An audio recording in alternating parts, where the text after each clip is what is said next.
Assalamualaikum warahmatullahi wabarakatuh. Pemirsa, di mana saja Anda berada, selamat berjumpa kembali dengan channel YouTube Insan Dongeng. Pada malam ini saya Bang Elgi akan membacakan sebuah hikayat, yaitu Bayan Budiman. Penerbit Balai Pustaka, terbit cetakan pertama 1967. Penulis tim Balai Pustaka. Terima kasih kepada semua subscriber yang setia menemani. Selamat mendengarkan. Bismillahirrahmanirrahim. Wabihi nasta'inu billahi ala. Ini hikayat daripada sahibul hikayat yang dahulu-dahulu daripada bahasa Parsi, maka dipindahkan kepada bahasa Jawi. Sebermula ada seorang saudagar di negeri Ajam, Khojah Mubarak namanya. Terlalu amat kaya, akan tetapi tiada ia beranak. Maka Khojah Mubarak pun minta doa, katanya, "Ya Tuhanku, jikalau kiranya aku beroleh anak, aku memberi sedekah makan segala fakir miskin dan darwis." Hatta beberapa lamanya ia bernajar itu, maka dengan takdir Allah hendak melimpahkan rahmat di atas hambanya. Maka saudagar Khojah Mubarak pun beranaklah istrinya, seorang laki-laki terlalu baik rupanya. Maka Khojah Mubarak pun terlalulah sukacita hatinya. Maka dinamakannya anaknya itu Khojah Maimun, dan dipeliharakannya dengan sepertinya. Setelah datanglah umurnya Khojah Maimun 5 tahun, maka terlalulah baik pekertinya serta bijaksananya. Maka diserahkan oleh bapaknya Khojah Maimun mengaji kepada Mu'alim Sabian. Hatta beberapa lamanya, maka Khojah Maimun itu pun tahulah mengaji, dan terlalu fasih lidahnya serta banyak ilmu yang diketahuinya. Maka datanglah umur Khojah Maimun 15 tahun, maka dipinangkan oleh Khojah Mubarak, anak seorang saudagar. Amatlah kayanya dalam negeri Ajam itu juga, dan anaknya itu amatlah elok parasnya, namanya Bibi Zainab. Maka Khojah Maimun itu pun dinikahkan dengan anak saudagar itu. Maka duduklah Khojah Maimun berkasih-kasihan dengan istrinya Bibi Zainab itu. Hatta beberapa lamanya Khojah Maimun beristri itu, kepada suatu hari ia pergi bermain-main ke pekan. Maka bertemu dengan seorang laki-laki membawa burung bayan jantan seekor. Maka kata Khojah Maimun, "Hei laki-laki, engkau jualkah burung itu?" Maka sahut laki-laki itu, "Jikalau sampai harganya, hamba jual juga." "Berapa harganya?" 1000 dinar bayan, hamba ini harganya." Maka tersenyum Khojah Maimun, lalu ia bertanya, "Adakah orang mau membeli burung yang segenggam ini 1000 dinar? Layaknya unggas ini makanan kucing juga." Setelah bayan itu mendengar kata Khojah Maimun, maka katanya, "Hei Khojah Maimun, sungguhlah hamba ini sekepal. Tetapi hati hamba di mana Tuhan hamba tahu, akan sekalian alam ini di bawah tilik hamba. Dan hamba ini bukannya seperti unggas yang lain, tetapi bukan hamba ini daripada unggas surga, dan bukan daripada bangsa malaikat, dan bukan hamba daripada jin, tetapi hamba Allah Ta'ala, senantiasa memuji-muji Allah Azza wa Jalla. Dan akan hati hamba ini yang akan datang 10 hari, sudah hamba ketahui sebarang halnya. Adapun akan sekarang ini, 3 hari lagi datanglah kafilah dari negeri Babal, hendak membeli dagangan yang bernama Sanbal-Sanbal. Jikalau tuan hamba hendak membeli hamba, bertangguhlah dahulu kepada orang yang menjual hamba ini, dan tuan hamba kampungkanlah Sanbal dalam negeri ini. Apabila datang kapilah-kapilah itu, tuan hamba jualah. Insya Allah daripada laba Sanbal itulah tuan hamba belikan hamba." Setelah Khojah Maimun mendengar kata bayan itu, terlalulah sangat sukacitanya. Seraya katanya kepada laki-laki itu, "Tuan, hamba berikanlah hamba burung ini. Dari hal harganya, hamba minta bertangguh dahulu." Maka kata orang itu, "Ambillah oleh tuan hamba." Maka Hojah Maimun pun mengambil bayan itu, dibawanya kembali ke rumahnya, serta diperbuatkannya sangkaran terlalu indah-indah. Setelah sudah, maka Hojah Maimun pun menghimpunkan dagangan yang bernama sanbal itu. Mana-mana yang ada di dalam negeri Ajam itu habis dibelinya. Hatta datang ketiga harinya, maka datanglah kapilah dari negeri Babal hendak membeli dagangan sanbal beberapa kapilah. Tiada dapat kepada tempat yang lain, hanyalah kepada Hojah Maimun juga. Maka terlalulah sangat sukacita hati Hojah Maimun beroleh laba ganda berganda itu. Maka dibayarnyalah harga bayan itu.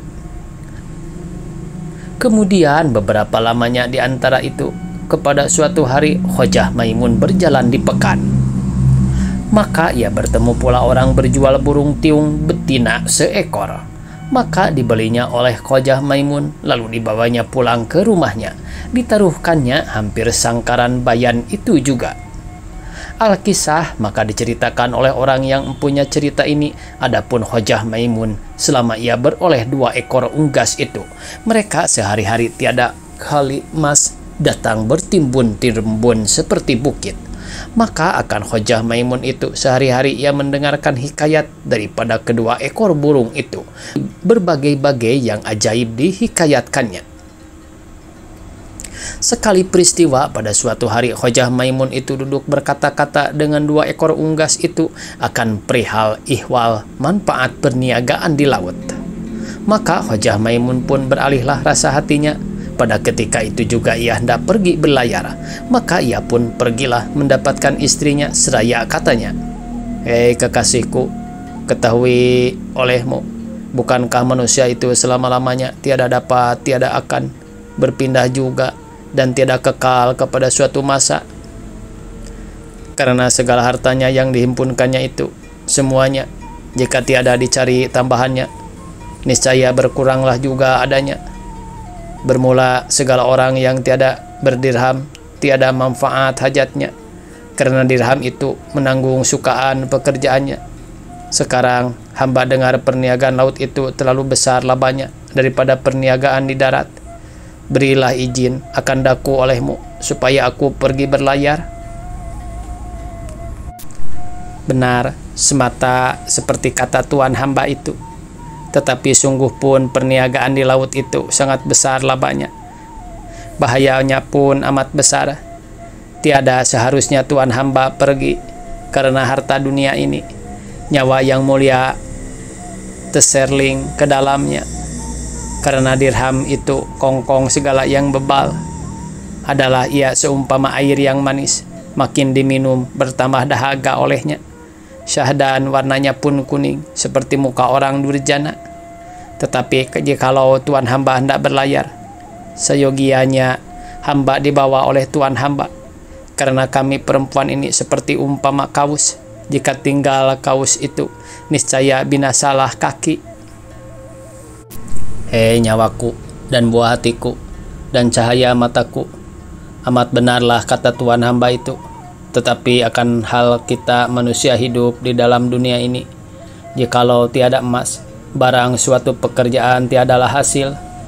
Dari karena emas itu, kiranya dapat menghasilkan segala kehendak yang dimaksudkan. Harta itu tiada kita cari juga. Adalah hamba dengan tuan hamba, seperti hamparan dengan pintu. Binasa hamparan itu, pintu pun binasalah pula. Dan rumahnya pun tiadalah kebajikan lagi. Adapun akan hamba pergi ini, hati hamba ke belakanglah, melainkan diperbanyak-banyak doa tuan hamba kepada Allah Subhanahu wa ta'ala. Dan tuan hamba pun telah hamba serahkanlah kepada Tuhan seru sekalian alam. Tetapi amanat hamba, jikalau ada barang suatu pekerjaan, hendaklah tuan hamba mufakat dengan 2 ekor unggas itu. Hubaya, hubaya, jangan tiada, hei nyawaku, karena fitnah dunia ini amat besar, lagi terlalu tajam daripada senjata. Setelah sudah Khojah Maimun berpesan itu, maka ia pun bermohonlah kepada istrinya, lalu dipeluk diciumnya akan istrinya itu. Air matanya bercucuran habis basah kain bajunya. Maka lalulah diserahkan istrinya kepada 2 ekor unggas itu, seekor bernama Bayan Budiman dan seekor bernama Tiung Rencana. Setelah sudah, maka Khojah Maimun pun pergilah berlayar. Kemudian beberapa lamanya sepeninggal Khojah Maimun itu berlayar, maka dengan takdir Allah Subhanahu wa Ta'ala atas hambanya, maka pada suatu hari istri Khojah Maimun, yaitu Bibi Zainab, ia pun bercintalah akan suaminya yang pergi karena beberapa lamanya tiada datang daripada berlayar itu. Maka ia pun naiklah duduk pada tingkap mahligai itu berangin-angin seraya memandang ke jalan raya. Syahdan kepada ketika itu, maka anak raja di dalam regi ajam itu pun lalulah berkuda. Dihampirinya sisi mahligai itu, maka anak raja itu pun sedang memandang ke atas mahligai itu. Maka sama bertemu mata sama mata, terpandanglah muka sama muka. Demi dilihat anak raja itu, rupa Siti Zainab itu terlalu elok, lagi baik parasnya. Maka anak raja itu pun tersenyum. Siti Zainab pun tersenyum pula. Maka dengan takdir Allah Ta'ala, anak raja itu berahilah di dalam hatinya akan istri Khojah Maimun itu. Dan akan Siti Zainab pun tersangkutlah pada hatinya rupa anak raja itu. Setelah itu, maka anak raja itu pun menyimpanglah ke rumah seorang perempuan tua. Setelah sampai, maka kata anak raja itu, "Hei ibuku, pergi apalah ibuku, kusuruhkan kepada istri Khojah Maimun itu. Katakan padanya, aku berkehendakan dia dengan sesungguhnya. Tiada boleh tidak.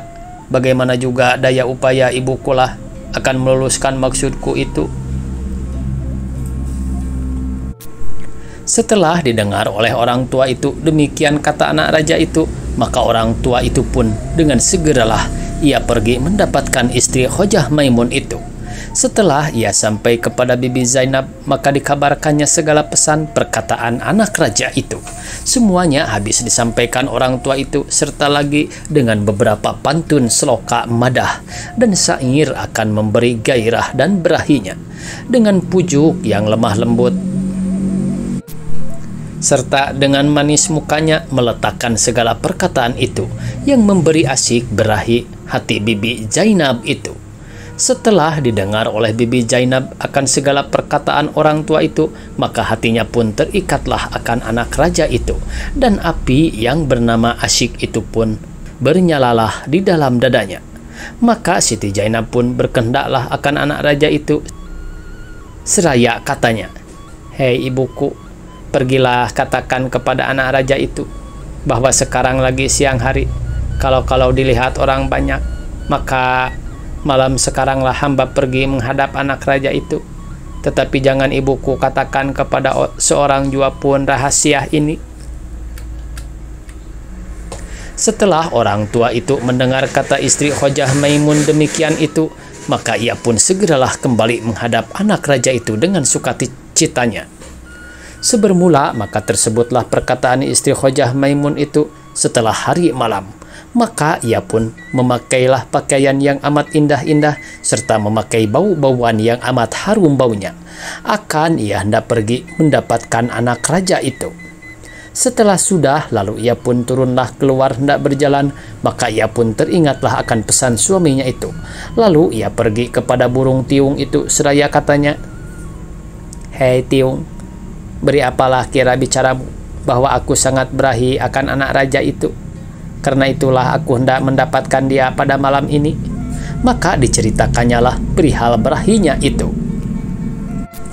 Setelah didengar oleh tiung kata Bibi Zainab itu, maka ia pun menampar-nampar dadanya dengan sayap-sayapnya, seraya katanya, "Ya tuan yang kasih molek, Siti yang baik rupa, pekerjaan apakah yang tuan hamba hendak kerjakan ini?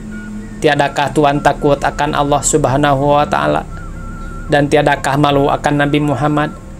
Maka tuan hendak mengerjakan maksiat, lagi dijarangkan Allah Ta'ala dan dicegahkan Rasulullah Sallallahu Alaihi Wasallam. istimewa pula sangat kejahatan, dan tiada wajib atas segala perempuan membuat pekerjaan yang demikian itu.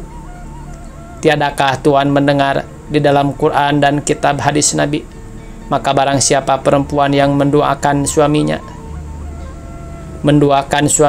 bahwa sungguhnya disulakkan oleh malaikat di dalam neraka jahanam 1000 tahun lamanya. Sebagai lagi pula, tiadakah Tuhan malu akan segala makhluk di dalam dunia ini, karena Tuhan istri saudagar? Sabar apalah Tuhan dahulu, karena hampirlah suami Tuhan datang. Insya Allah segera juga. Jikalau diketahuinya, tiadakah Tuhan takut mati dibunuhnya? Alangkah aibnya nama Tuhan disebut segala isi alam dunia ini. Setelah sudah istri Khojah Maimun mendengar kata tiung, maka ia pun terlalulah marah. Katanya, kerma bagimu, kerma. Tiada engkau tahu akan hal itu, akan hal hati orang berahi. Kusangkakan engkau ada menaruh timbang rasa karena sama perempuan. Maka disentakannya tiung itu dari dalam sangkarnya, lalu diempaskannya ke bumi. Maka tiung itu pun matilah. Setelah dilihat oleh Bayan kelakuan Bibi Zainab membunuh tiung itu tiada dengan semena-menanya, maka ia pun mendiamkan dirinya pura-pura tidur. Maka Bibi Zainab pergilah mendapatkan Bayan serta dibangunkannya. Maka Bayan pun pura-pura terkejut seraya katanya, apakah pekerjaan Tuhan datang kemari dalam malam kelam ini? Tiadakah Tuhan takut membangunkan hamba Tuhan sedang lelap tidur ini? Apakah maksud Tuhan yang besar? Maka datang ini, dan hendak kemana gerangan Tuhan ini? Maka oleh istri Khojah Maimun segala periknya berahi akan anak raja itu dikatakannya. Ujarnya, aku hendak pergi mendapatkan anak raja itu, karena sangatlah asyik berahinya hatiku akan dia. Betapakah bicaramu, hei Bayan yang bijaksana? Setelah didengar Bayan kata istri Khojah Maimun demikian itu, maka ia pun berpikir seketika di dalam hatinya, jikalau tiada aku turutkan kehendak perempuan celaka ini, kalau aku pun diperbuatnya seperti tiung itu. Jikalau demikian, baiklah ku perlalaikan dan kusukakan hatinya dengan barang daya upayaku. Setelah sudah ia berpikir demikian itu, maka ujarnya, ayo hei Siti yang baik paras, jikalau demikian itu, baiklah Tuan pergi dengan segeranya mendapatkan anak raja itu, yang Tuan pun sudah berjanji dengan dia, supaya jangan Tuan mungkir kata kepada anak raja itu. Dan Tuan terlalu sekali bebal oleh bertanya kepada tiung itu, sebab karena ia pun betina, walau sebagaimana sekalipun adalah juga ia menaruh dengki akan Tuan.